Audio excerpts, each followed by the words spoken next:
নমস্কার, করোনা কাহিনীর সঙ্গে সুজয় আপনাদের স্বাগত। আমি প্রফেসর ডক্টর সুজয় বিশ্বাস এবং আজকে অর্থাৎ ৭৩তম এপিসোডে আমার অতিথি শেখ সাবির আলী। নমস্কার সাবির। নমস্কার স্যার। নমস্কার। প্রথমেই বলবো অতিথি সম্পর্কে দু চার কথা। তার কারণ হচ্ছে Sheikh Sabir Ali is a frontline warrior. আপনারা ৭২ এপিসোড ধরে দেখেছেন নানান ডাক্তার মুক্তার নানান ভার্টিক্যালস থেকে, দেশ থেকে বিদেশ থেকে, ৩০টা ইন্টারন্যাশনাল লোকেশন থেকে আমার এই অনুষ্ঠানে এসছেন। আমার অনুষ্ঠানে এসছেন ডক্টর কুনাল সরকারের মতন সার্জন, আমার অনুষ্ঠানে এসছেন ভাইরোলজিস্ট আমেরিকা থেকে, আমার অনুষ্ঠানে এসছেন ডক্টর অম্বরীশ ভট্টাচার্য, ডক্টর সুরঞ্জন মুখার্জি, অনেক ডাক্তার, অনেক ইন্ডাস্ট্রিয়ালিস্ট, অনেক দেশ, রাশিয়া, নাইজেরিয়া, ইংল্যান্ড, আমেরিকা, বারবার ফ্রন্টলাইন ওয়ার্কারও দেখেছেন। এনএচএস থেকে পৃথা দাস মহাপাত্র ছিল। আপনারা টেকনিশিয়ানও, আমি ল্যাব টেকনিশিয়ান, গত এপিসোডে ল্যাব টেকনিশিয়ান, আজকে যাকে এনেছি is a ward boy and is a village doctor. Sheikh Sabir Ali is a ward boy and village doctor, একদম গ্রাসরুট। আমি এই করোনা কাহিনীর সঙ্গে সুজয় চেয়েছিলাম একদম এমন পর্যায়ের সবাইকে দেখাতে, যাতে যারা এই অসুখটার সাথে একদম সামনাসামনি মিট করেছে, maybe from different countries, maybe from different vocations, maybe from the front line, but in different tiers. সেই অর্থে সাবির আলীর কিন্তু প্রচন্ড রকমের একটা যোগ ছিল। তার কারণ হচ্ছে এই গ্রামে গঞ্জে যারা এই যে ওয়ার্ড বয়, যারা ডাক্তার, গ্রামীণ ডাক্তার, তারা কিন্তু ফার্স্ট লেভেল অফ সাপোর্ট, হয়তো খুব ক্রিটিক্যাল কেয়ার পেশেন্টস হতে পারবে, কিন্তু খুব এতে তারাই কিন্তু এটা দিয়েছে।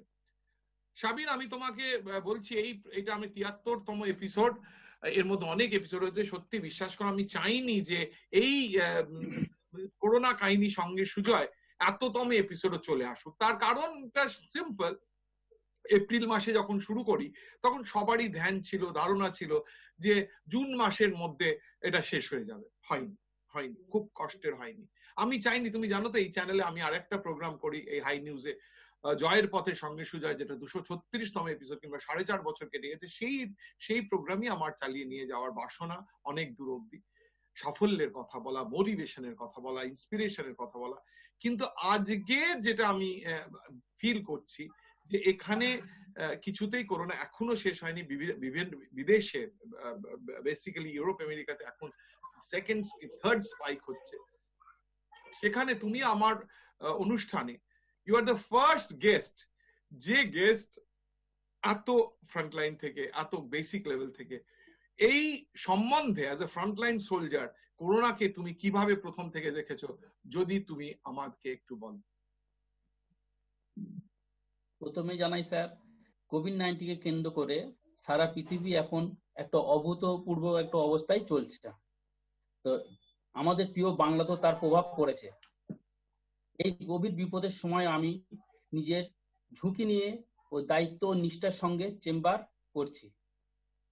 আমি নিশ্চিত সকলে মিলিত প্রচেষ্টায় এই পরিস্থিতি আমরা দ্রুত কাটিয়ে উঠতে পারবো। তোমরা কবে প্রথম অবহিত হলে? when did you first realize যে এরকম একটা অসুখ, যে অসুখ ম্যান টু ম্যান ট্রান্সমিট করে, গ্রামীণ পর্যায়ে পৌঁছে গেল? কখন সেটা, when was it first, মানে কখন ডিটেক্টেড হলো? কবে? হ্যাঁ স্যার, মার্চ মাস থেকে। মার্চ মাসে যখন কলকাতা হলো তখনই কি গ্রামেও তার প্রকোপ শুরু হলো? তখন প্রভাব ওই মার্চ মাঝামাঝি থেকে আসে আর কি। তোমাদের ফার্স্ট রিয়াকশন কি ছিল কোভিড নিয়ে? তোমাদের ফার্স্ট রিয়াকশন কি ছিল?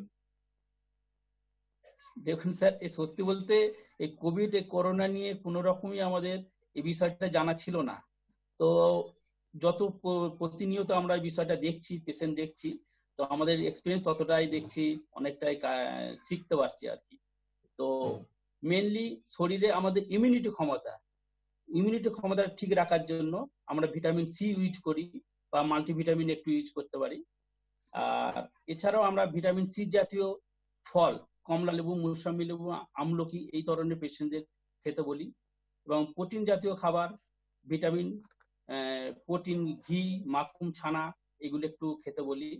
তো WHO, world health organization, ICMR যে গাইডলাইন করেছিলেন যে হাইড্রোক্লোরোকুইন অথবা আইভারমেকটিন আমরা ইউজ করি। তো সেই ক্ষেত্রে আমরা ভিটামিন সি এবং জিঙ্ক ট্যাবলেট এগুলো ইউজ করে, আইভারমেকটিন ইউজ করে পেশেন্ট যথারীত ভালো আছে। এবং আমি আর এই মার্চ মাস থেকে এই এই এখন 8 তারিখ পর্যন্ত 6টা পেশেন্ট আমি পজিটিভ পেশেন্ট দেখেছি, তার মধ্যে 6 জনই সুস্থ আছেন। তোমাকে একটা কথা জিজ্ঞেস করি, যে দেখো তুমি তো অফলাইনে যে কথা হয়েছে আগে তোমার এই ইন্টারভিউ ঠিক করার সময় যে কথা হয়েছে যে তুমি বেসিক্যালি ওয়ার্ডে কাজ করো এবং গ্রামীণ দিকে চিকিৎসা করো। এই যে ওয়ার্ডে কাজ করার সময় প্রথম গ্রামের দিকে তুমি কি সব এই পিপি সমস্ত পেয়েছিলে, মানে আপডেটেড যে এই অসুখটা এত ভয়ানক এবং এর জন্য কি প্রিকশনস নিতে হবে, তোমার কি সেই ছিল? না, সেরকম কোনো এক্সপেরিয়েন্স অভিজ্ঞতা ছিল না। তোমার আস্তে আস্তে জানলে কবে কি করতে হবে না করতে হবে? when did you come to know যে এটা কিভাবে এই মানে এই যে তুমি যখন দেখতে গেলে পেশেন্ট শুনলে সেখানে তখন how did you protect you? তোমার কি নিজের কোভিড হয়ে গেছে এর মধ্যে? না, আমি 2বার টেস্ট করেছি স্যার, 2বারই নেগেটিভ। তুমি কি করে যখন মার্চ মাসের মাঝামাঝি থেকে আমি উলুবেড়িয়া ওয়ার্ড বয়ে গভর্নমেন্ট সুপার স্পেশালিটি হসপিটালে ওয়ার্ড বয়ে কাজ করি। তো মার্চ মাসের মাঝামাঝি থেকেই আমাকে আর কি ফিভার ক্লিনিকে আউটডোর একটা জ্বরের রুগীদের আলাদা সেপারেট জায়গা ওখানে দেখা হয়। জ্বর, সর্দি, কাশি, কোভিড সংক্রান্ত যেসব পেশেন্ট সন্দেহজনক তাদের ফিভার ক্লিনিক একটা ক্লিনিক খোলা আছে, সেই ক্লিনিকে আমি ডক্টর অ্যাসিস্ট করি। এই যে ডাক্তাররা তোমাকে কিছু বলেনি যে তুমি যে অ্যাসিস্ট করছো? তুমি কোন হসপিটালের ওয়ার্ড বয় বললে? Uluberia government Uluberia super speciality hospital. Uluberia speciality হসপিটালের ওয়ার্ড বয়। তুমি এই যে তোমার ডাক্তাররা বলেনি যে এই যে তোমরা ডাক্তাররা কিংবা নার্সরা কিংবা প্যারামেডিক্যাল স্টাফ তোমাকে বলেনি যে এই যে তুমি ওয়ার্ড বয় হিসেবে যাচ্ছ, এই ওয়ার্ড বয় মানে না, ডাক্তার মানে না, নার্স মানে না, ইনফ্যাক্ট প্রধানমন্ত্রী মানে না? তুমি জানো যে ব্রিটিশ প্রাইম মিনিস্টারের কোভিড হয়ে গেছিল, নিউজিল্যান্ডের প্রাইম মিনিস্টারের কোভিড হয়ে গেছিল, রাজবাড়িতে কোভিড হয়ে গেছে ইংল্যান্ডের। সুতরাং এই যে কাউকে মানে না, তোমাকে ওয়ার্ড বয় কে বলে খুব তোমাকে রেহাই দেবে না, তোমার যে প্রোটেকশন নেওয়ার কথা তোমাকে কেউ বলেনি? না স্যার, অনেকেই একটু ভয় পেয়েছে, কিন্তু আমি মনে করি যে স্বাস্থ্যটা হচ্ছে মানুষের কাজে লাগানো। আমরা হচ্ছে কাজটাই হচ্ছে আমি মনে করি হেলথ ওয়ার্কার, মানুষের পরিষেবামূলক কাজটাই হচ্ছে আমাদের কাজ আমি মনে করি। সেই জন্য আমার দায়িত্ব নিয়ে নিষ্ঠার সঙ্গে আমি ফিভার ক্লিনিক কাজ করে চলেছি। না কিন্তু এটা তো ঠিক সাবির, তোমাকে মনে রাখতে হবে যে তোমার দায়িত্ব স্বস্তি লোককে ফেভার করা, তোমরা ফ্রন্টলাইন এন্ড ওয়ার্কার, কিন্তু তোমাদের তো সুস্থ থাকতে হবে। তোমরাই তো এই যুদ্ধের সৈনিক। তোমরাই যদি অসুস্থ হয়ে পড়ো, আমার কিন্তু খানিকটা হলেও কিন্তু আজকে এত সপ্তাহ বাদে এসে একটুখানি অদ্ভুত লাগছে যে তোমাদের আপডেট করা হয়নি। তোমরা কি পিপি কিট পেয়েছিলে? তোমরা কি পিপি কিট ধরো নাকি তোমরা তোমরা তোমরা আর পিপি কিট পরেই ফিভার ক্লিনিক করি আর কি। পিপি কিট করে না, ক্লিনিক না, তুমি যখন হসপিটালে উলুবেড়িয়া গভর্নমেন্ট হসপিটালে যখন ওয়ার্ড বয়ের কাজ করো সেখানে কিন্তু পিপি কিট পরে করো না পরে করো? হ্যাঁ, পিপি কিট পরে আমরা কাজ করি। তার মানে তোমাদের পিপি কিট যে পড়তে হবে সেটা জানা ছিল, তাই তো? এবার তুমি বলো, তুমি নানান এর কাটকে তুমি তো যখন বাড়ি ফিরে যাও, মানে তুমি যখন ওয়ার্ড বয় নেই, যেহেতু গ্রামে চিকিৎসার পরিষেবা কম, তুমি সেখানে একটা মেডিকেল অ্যাডভাইসও দাও লোককে, তাই তো? আমি কি ঠিক বলছি সাবির? হ্যাঁ স্যার। তুমি তো দাও তো লোককে পরিষেবা দাও তো তুমি? তোমার কাছে লোকেরা আসে। বাড়িতে যখন ট্রিটমেন্ট করলে তখন কি তুমি পিপি কিট করলে নাকি না করলে? না স্যার, আমি পিপি নয়, এই গাউন পরি। আমার এই চেম্বারে গাউন আছে। আচ্ছা, এই গাউন পরে আমি পেশেন্ট দেখি। আর এমনি ফেস গার্ড আছে, এই ফেস গার্ড, আচ্ছা ফেস গার্ড দিয়ে আমি পেশেন্ট দেখি, প্লাস হচ্ছে মাস্ক, এই সার্জিক্যাল মাস্ক, ওকে। ওটা পেশেন্ট দেখি। আর হাতটা স্যানিটাইজ করে নাও, তাই তো? হ্যাঁ, স্যানিটাইজ আছে, স্যানিটাইজ করে নিই। হসপিটালে কতটা পেশেন্টের কিরকম ফ্লো ছিল তোমার, তুমি যেখানে যে হসপিটালে ওয়ার্ড বয় হিসেবে কাজ করো, সেখানে ফ্লো অফ কোভিড পেশেন্ট, তোমাদের কিন্তু কোভিড বেড ছিল না নন কোভিড বেডই ছিল? হসপিটালে তো কোভিড বেড নিশ্চয়ই থাকবে আমার যেটা মনে হয়। প্রথমের দিকে স্যার একটু বেশি ছিল, এই লাস্ট আপনার ডিসেম্বর থেকে একটু পেশেন্ট কোভিড পজিটিভ একটু কমেছে আর কি। তো যেটা ভেবেছিলাম যে হয়তো শীতকালে হয়তো একটু বাড়তে পারে, সেই তুলনামূলক বাড়েনি, সেটা একটু ভালো আর কি, আমাদের বাংলার জন্য খুবই ভালো। খুবই ভালো। আমি তোমাকে একটু জানাই, তুমি হয়তো স্ট্যাটিস্টিক সেরকম করে ফলো করোনি, দর্শকদেরও জানাই। 17ই সেপ্টেম্বর, আমি যেহেতু এই প্রোগ্রামটা টানা 9 মাস ধরে করে যাচ্ছি, I have a eye on the corona meter যেটা হচ্ছিল, আমি দেখেছি 17ই সেপ্টেম্বর আমাদের regular infected corona people in the country, মানে ভারতবর্ষে করোনা সংখ্যা ছিল 94,000 কিছু, এবং সেটা কিন্তু এই কদিনে, শেষ কদিনের অ্যাভারেজ ফিগার্স কিন্তু অ্যাবাউট 16 থেকে 18,000। সুতরাং করোনা 1/6 এর মতন অবস্থায় চলে এসছে, করোনা অনেক কন্ট্রোলে চলে এসছে। হয়তো আরো কমে যেত যদি বড়দিন কিংবা আমরা ক্রিসমাস ডে কিংবা নিউ ইয়ার্স একটু শহরে কম করতাম। আমরা যদি দেখে থাকি তাহলে দেখবো আমরা কিন্তু শহরে করোনার প্রকোপ অনেক বেশি হয়েছে, গ্রামে কিন্তু কম হয়েছে, ডিস্ট্রিক্টে এখনো কম, শহরে এখনো বেশি। সামগ্রিকভাবে কলকাতা, পশ্চিমবঙ্গের করোনা এফেক্টেড নাম্বারস 1,000-এর নিচে চলে এসছে, যেটা নিশ্চয়ই খুব আমাদের কাছে খুব খুশির ব্যাপার। আমি তোমাকে সাবির এবার জিজ্ঞেস করব, গ্রামে তোমাদের ওইদিকে ডিস্ট্রিক্টে করোনার প্রকোপ কি বরাবরই শহরের তুলনায় বেশি ছিল কি কম ছিল?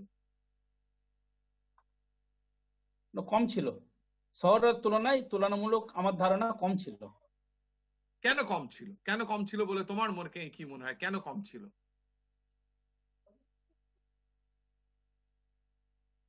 তার কারণ মানে গ্রাম্য মানুষের একটু ঠান্ডা লাগানো, একটু মানে ইমিউনিটি ক্ষমতাটা আর কি একটু গ্রাম্য এলাকার মানুষের আমার মনে হয় বেশি। মানে সেটা তোমার মনে হয় নাকি পারিপার্শ্বিক অবস্থা, তাদের যুঝতে তাদের ইমিউনিটি বেশি হয়ে যায় বলে তোমার ধারণা? পারিপার্শ্বিক মানে ইমিউনিটি ক্ষমতা আমার গ্রামের মানুষের আমার ধারণা একটু বেশি।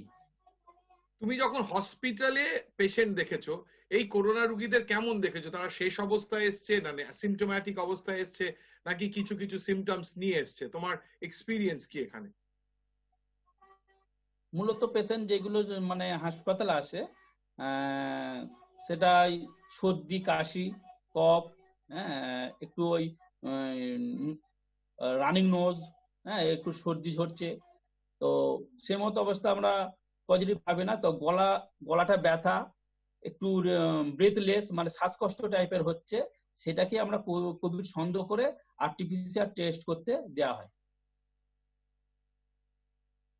তোমাদের কি এসছে যে অনেক শ্বাসের প্রবলেম হয়েছে, সেরকম পেশেন্ট কি এসছে যে তোমাকে ভেন্টিলেটরে ঢোকাতে হয়েছে? হাসপাতালে ফিভার ক্লিনিক অনেক পেশেন্ট শ্বাসকষ্ট এসছে, আমরা যথারীত অ্যাডমিশন অবজারভেশন ওয়ার্ড আছে আলাদা, তো সেখানে আমরা যথারীত তাড়াতাড়ি ইমার্জেন্সিতে অ্যাডমিশন করিয়ে আমরা অবজারভেশন ওয়ার্ডে পেশেন্টকে পাঠিয়ে দেওয়া হয়। তোমাদের কি কোনো সময় এরকম হয়েছিল যখন হাই কোভিড ইনফেক্টেড হচ্ছিল যে তোমাদের ভেন্টিলেটর কম পড়ে গেছিল কিংবা পিপি কিট কম পড়ে গেছিল, কিংবা চ্যালেঞ্জের সম্মুখীন হয়েছিল তোমরা? না স্যার, না। ইউ হ্যাড প্লেন্টি, মানে তোমাদের যথেষ্ট আয়োজন ছিল?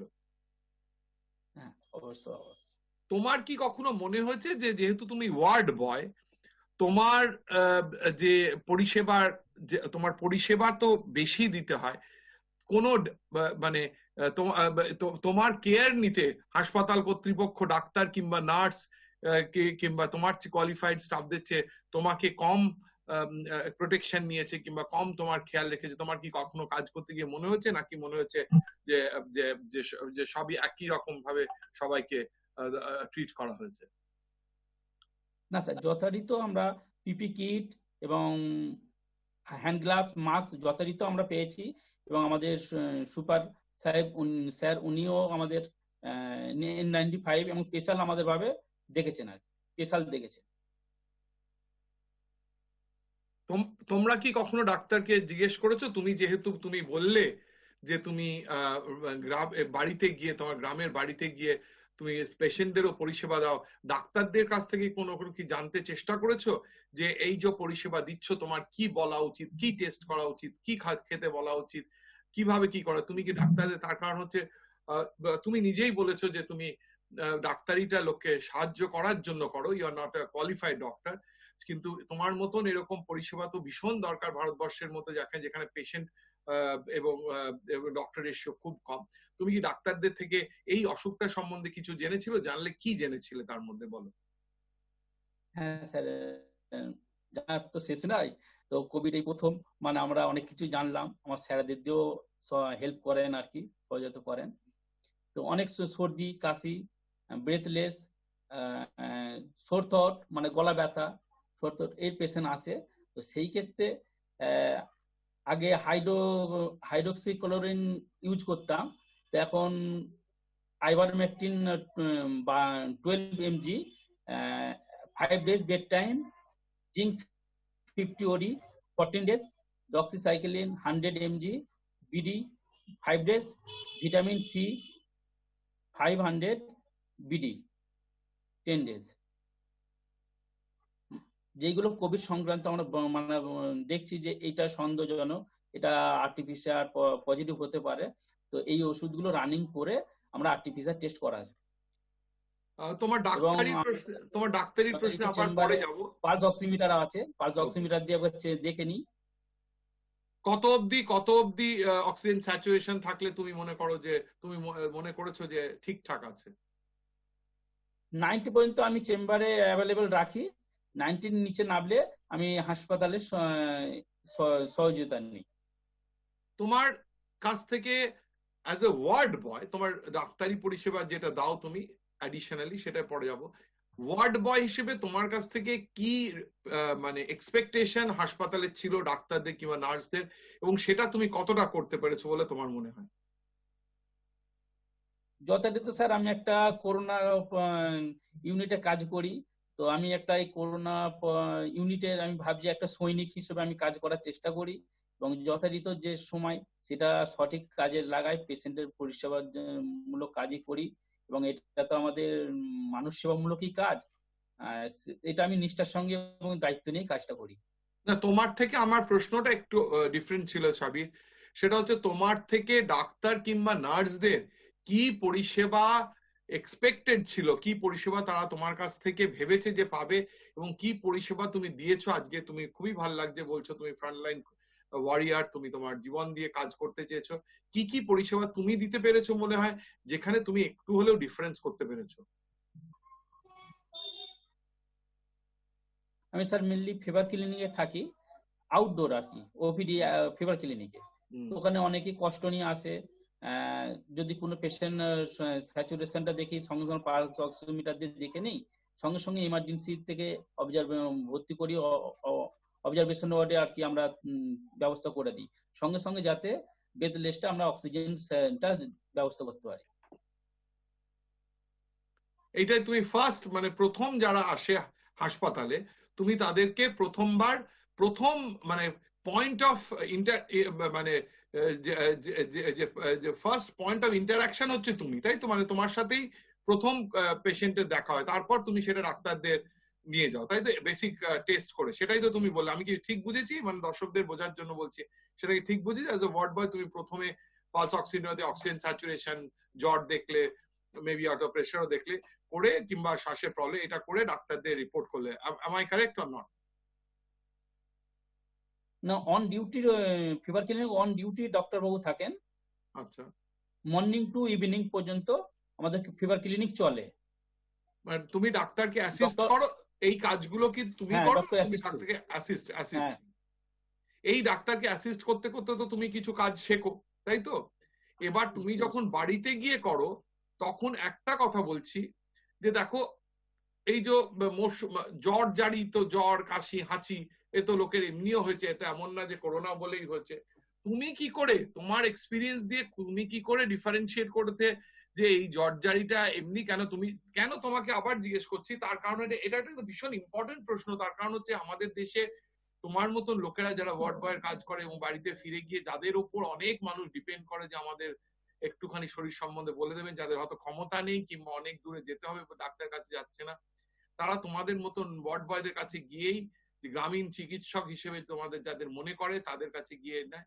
তুমি কি করে ডিফারেন্সিয়েট করতে যে কার করোনা আর কার ঠান্ডা লেগে হয়েছে, কি করে তুমি, নাকি প্রথমে আরটিপিসিআর টেস্টের জন্য বলে দিতে? হ্যাঁ, ঠিকই বলেছেন স্যার, এটা তো নতুন। আর একই সিমটম, জ্বর হলে একটু উইকনেস, দুর্বল তো থাকবেই, তাহলে করোনা হলে একই সিমটম।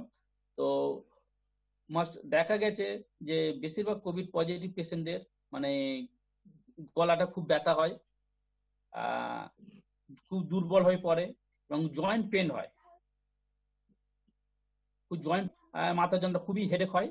হ্যাঁ, তো তার সঙ্গে একটু ব্রেথলেসটা লাগে থাকে আর কি। তো সাধারণ যে জ্বর আমরা পেশেন্ট দেখতাম সেই তুলনায় একটু তফাৎ হয়। সেই ক্ষেত্রে তো আমরা একটা জ্বর কফ সর্দিতে একটা অ্যান্টিবায়োটিক ইউজ করেই থাকি, সেই ক্ষেত্রে আমরা ডক্সিসাইক্লিন ইউজ করে থাকি। না, আমার প্রশ্নটার কিন্তু আমি সাবির ঠিক উত্তর পেলাম না। আমার প্রশ্নটা ছিল তুমি ডিফারেন্সিয়েট করতে কি করে, কেন প্রশ্নটা বারবার করছি, একটু তোমাকে হয়তো গ্রিল করার মতো করেই করছি। তার কারণ হচ্ছে তুমি একদিকে ওয়ার্ড বয়ের কাজ করো, অন্যদিকে গিয়ে কিন্তু তুমি গ্রামীণ চিকিৎসকের কাজ করো। তুমি এবং গ্রামীণ লোক যারা দুস্থ, অর্থনৈতিকভাবে দুস্থ, তাদেরকে একটা টেস্ট করতে বলা মানে তাদেরকে অনেক টাকা পয়সা খরচা করা। এবার কিন্তু তারা যদি আবার রিপোর্টও না করে, তারা সুপার স্প্রেডার হয়ে যাবে, মানে যার থেকে অনেক ছড়িয়ে যাবে। তুমি সেইটা কি করে ম্যানেজ করতে, সেইটা যদি একটু বলো। স্যার কিছু রুটিন চেক আপ আছে, সেইগুলো রুটিন চেক আপটা করে নিই। হ্যাঁ, আর তার সঙ্গে একটু আমরা সিমটম গুলো বুঝে নিই যে এটা কোভিডের দিকে যাচ্ছে কিনা। যদি কোভিড মনে করি, সেটা আমরা মেডিসিন চালু করে এটা আরটিপিসিআর টেস্ট করতে সরকারি জায়গায় পাঠিয়ে দিই। এবার একটা প্রশ্নে আসি যে তুমি তো কোভিড নিয়ে কাজ করেছো, হসপিটালে থেকেছো, তোমার বাড়ির লোকের প্রোটেকশন তুমি কি করে নেই, যেহেতু সুপার স্প্রেডার এরকম, মানে সুপার স্প্রেডার হয়ে যাও, তুমি ক্যারিয়ার হতে পারো, তুমি হয়তো স্প্রেডার হলো না, তোমরা তো অ্যান্টিবডি যথেষ্ট রয়েছে, ডেভেলপ করে গেছে, বাড়ির লোকদের প্রিকশন কি করে নিয়েছো? মূলত স্যার বাড়িতে একটু আসলে একটু আলাদাভাবে থাকা হয়। আর মূলত বাড়িতে মানে কোভিড কাজ করে আমি যেটা বলছি, মানুষের ইমিউনিটি ক্ষমতাটা একটু থাকার দরকার। সেই ক্ষেত্রে আমি বাড়ির বাচ্চাদের একটা মাল্টিভিটামিন সিরাপ দিয়ে রাখি, বড়দের মাল্টিভিটামিন ক্যাপসুল আর ভিটামিন সি ট্যাবলেট সব বাড়ির সকলকে দিয়ে রেখেছি। এবং বাড়িতে ঢোকার সময় কি চান করে বাড়িতে ঢুকতে, নাকি না চান করেই ঢুকেছো? না, বাইরে চান করে আমি সাইকেল বা গাড়ি ইউজ করি, ডিউটি যাই, সেখান থেকে এসে গাড়ি সাইকেল ওয়াশ করে তার 30 মিনিট পরে আমি বাড়িতে ঢুকি। যেটা পরে ঢুকি, ডিউটি যাই সেটা পুরো সব ছেড়ে তার 30 মিনিট পরে স্যানিটাইজ মানে পরিষ্কার পরিচ্ছন্ন হয়ে তারপর 30 মিনিট পরে আমি বাড়িতে ঢুকি।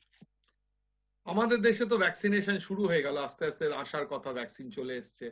তোমরা কবে ভ্যাকসিনেশন পাবে, কোনো খবর আছে? যে তোমরা তো health line workers, front line workers এর ভ্যাকসিন প্রথমেই পাওয়ার কথা, তুমি কি শুনেছো যে তোমার গ্রামীণ হাসপাতালে কবে তুমি ভ্যাকসিন পাবে? আমাদের স্যার ভ্যাকসিন নেওয়ার জন্য একটা আইডেন্টি প্রুফ নিয়েছে, তো দেখা যাক কবে দেয়া হয়। আমরা চলে এসেছি প্রোগ্রামের একদম শেষে। আমি প্রোগ্রামটা প্রত্যেকটা এপিসোডে সবাইকে করি, আমি বলি $1 ট্রিলিয়ন কোয়েশ্চেন, খুব দামি কোয়েশ্চেন, উত্তর দেওয়া খুব প্রথম দিকে তো অসম্ভব ছিল, এখন তবু খানিকটা যত কন্ট্রোলের মধ্যে এসছে। আমার প্রশ্নটা হচ্ছে, কবে মনে হয় আমরা ফিরে যেতে পারবো ওল্ড নর্মালে? কতদিনে আমরা আবার সুস্থ জীবন, যেখানে মাস্ক লাগবে না বা স্যানিটাইজার লাগবে না, যেখানে আমাদের সোশ্যাল কি ফিজিক্যাল ডিস্টেন্সিং করতে লাগবে না, কবে আমরা ফিরতে পারবো? আমার শেষ প্রশ্ন। এটা স্যার আমি নিশ্চিত সকলের মিলিত প্রচেষ্টায় আমরা এই পরিস্থিতিতে আমরা দ্রুত কাটিয়ে উঠতে পারবো সম্ভবত। এবং আমার ব্যক্তিগত রিকোয়েস্ট আমাদের সকল বাংলা মানুষদের যে আমরা যেন এই মাস্কটা ইউজ করি। আমি সকলকে অনুরোধ করছি সার্জিক্যাল মাস্ক যেন ইউজ করা হয়। চলে এলাম প্রোগ্রামের একদম শেষে। করোনা যদি ইউরোপ আমেরিকায় ভীষণভাবে দেখা দিয়েছে, কিন্তু আমরা কিন্তু অনেকটা হলেও কন্ট্রোল করতে পেরেছি। প্রোগ্রামের মধ্যেই যেটা বললাম, 94,000 ডেইলি এফেক্টেড ছিল 17 সেপ্টেম্বর, আর আজকে এখন just first week of January, এবং আমরা কিন্তু চলে এসেছি অনেক নিচে, 20,000-এর নিচে। যুদ্ধ আমরা জয় করব, এই যুদ্ধ আমরা জয় করব, কিন্তু যুদ্ধ জয় করার জন্য যেটা বললো সাব্বির আলী, আমি প্রত্যেক দিন সেটা বলি, 3টে জিনিস আমরা একদম ফার্স্ট খেয়াল রাখবো। একটা হচ্ছে মাস্ক পরবো। মাস্ক পরলে কি হচ্ছে, চোখ, নাক কিংবা মুখে এয়ার ড্রপলেটস ঢুকতে পারে না। হাত ধোয়া কিংবা স্যানিটাইজ করা একদম অভ্যেসের মতন করে নেব। তাহলে কি হবে, যে কোনো ভাইরাস যদি হাতে সেটা পরিষ্কার হয়ে যাবে, এবং হাত যদি চোখ, নাক কিংবা মুখে ঢোকে, এয়ার ড্রপলেটস ঢুকছে না। সুতরাং সেকেন্ড। থার্ড হচ্ছে সোশ্যাল কিংবা ফিজিক্যাল ডিস্টেন্সিং, 2 গজ কিংবা 6 ফুট রাখা আমাদের মতো দেশে খুব টাফ, তাই না? সুতরাং বাকি দুটো খুব কেয়ারফুল থাকতে হবে। ডাক্তারদের থেকে প্রেসক্রিপশন নিয়ে আমাদের ওষুধ, মাল্টিভিটামিনস নিতে হবে, আমাদের জিঙ্ক খেতে হবে, যা যা বললো। তাছাড়াও আমরা যদি গার্গল করি, সেটা আমাদের অনেক হেল্প করে গার্গল করতে। সেরকম গার্গল করলে আমাদের ভালো হতে পারে, আমাদের একজন ডাক্তারও বলে গেছিলেন। সুতরাং এই সব করে অনেক দিন কাটিয়েছি, আমরা বাকি যুদ্ধটাও জিতবো। প্রত্যেক দিনের মতো শেষ করব বলে আমরা করব জয়, আমরা করব জয় নিশ্চয়, বুকের ভিতর আছে প্রত্যয়, আমরা করব জয়। নমস্কার সাবির, তোমার সাথে কথা বলে। সুস্থ থাকুন, সাবধানে থাকবেন, সুস্থ থাকবেন। তুমিও সুস্থ থেকো, সাবধানে থেকো, আরো মানুষের সুস্বাস্থ্যের তুমি সাথী হও। তোমারকে কল্যাণ কামনা করে আজকের প্রোগ্রাম আমরা শেষ করছি।